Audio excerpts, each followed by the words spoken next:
किसी ने बड़े कमाल की बात कही है कि घमंड मत करना कि हम दूसरों को खिला रहे हैं, क्या पता हम खुद दूसरों के भाग्य से खा रहे हैं। नमस्ते दोस्तों, मैं हूं आरजे कार्तिक। एक रेस्टोरेंट की कहानी जहां का नाश्ता बड़ा फेमस था। सुबह सुबह वहां बहुत भीड़ आती थी और उस भीड़ में एक आदमी आता था, चुपके से नाश्ता लेता था, खाता था और बिना पैसे दिए निकल जाता था। वहाँ का नाश्ता धीरे धीरे पॉपुलर होता जा रहा था, भीड़ बढ़ती जा रही थी। एक बिजनेसमैन था, उसने आना शुरू किया। पहले दिन उसे नाश्ता अच्छा लगा तो लगातार आने लगा और उसने ये चीज़ नोटिस की कि एक आदमी आ रहा है, चुपके से खा रहा है, निकल जा रहा है, पैसे नहीं दे रहा है। पहले दिन उसे लगा ठीक है भाई, आया होगा कोई। लगातार जब उसने देखा कि 4-5 दिन, हफ्ता हो गया, ये तो आता ही जाता है, इसका नुकसान कर रहा है रेस्टोरेंट वाले का, तो उससे रहा नहीं गया। वो गया रेस्टोरेंट के मालिक के बारे में पूछा। बोले कहाँ है? बोले वहाँ बैठे हुए हैं। जाकर के बोला भाई साहब आपसे एक इंपॉर्टेंट बात करनी है। उसने कहा थोड़ा सा कस्टमर ज़्यादा है, अभी फ्री हो जाएं, अगर आपके पास टाइम हो तो हम फ्री होकर बात करते हैं। उसने कहा ठीक है। रुका हो, इंतज़ार किया उसने कि आज तो बता के जाऊँगा। जब भीड़ कम हो गई, लोग कम हो गए, कस्टमर कम हो गए, तो गया फिर से मालिक के पास। बोला भाई साहब अब बात करनी है, इंपॉर्टेंट बात है, ध्यान से सुनना। बोले बताओ। बोले आपके यहाँ पर एक आदमी आता है, जब भी भीड़ पड़ती है ना नाश्ते के लिए, तो चुपके से आता है, नाश्ता लेता है, लेकिन पैसा नहीं देता, बिना पैसे दिए नाश्ता करके निकल जाता है।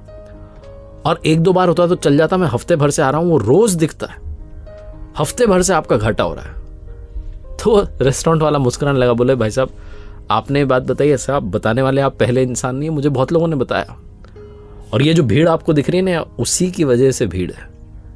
वो बिजनेसमैन था, उसने कहा क्या बात कर रहे हो आप, जो आदमी आपका घाटा कर रहा है, आप कर रहे हो, उसकी वजह से भीड़ आई है। बोले हाँ, पहली बार जब मुझे किसी ने बताया ना कि यहाँ पर एक आदमी आता है, चुपके से नाश्ता लेता है, खाता है, बिना पैसे दिए चला जाता है, तो मैंने उसको फॉलो किया, उसका पीछा किया। ये पास में जो सिग्नल है ना, वहां पर वो भीख मांगता है। ना मैंने उसकी कभी इंसल्ट की, ना कभी उसे गलत कहा, ना कभी उसे भगाया, ना कभी उसे डांटा, मैंने कुछ बोला ही नहीं।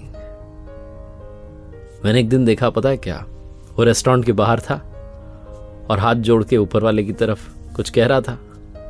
शायद वो कह रहा था कि इस रेस्टोरेंट में भीड़ आ जाए तो मैं चुपके से जाऊं, खाऊं, बिना पैसे दिए निकल जाऊं।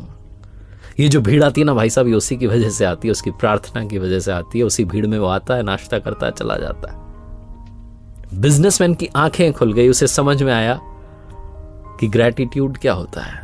वरना वो सोच रहा था कि एक कस्टमर आकर के नुकसान कर रहा है, तब भी बड़ा नुकसान हो रहा है। प्रार्थनाओं का कमाल होता है। कई बार हमें लगता है कि हम अपनी वजह से आगे बढ़ रहे हैं, कई बार दूसरों की दुआएं, प्रार्थनाएं हमारे लिए कमाल कर रही होती हैं।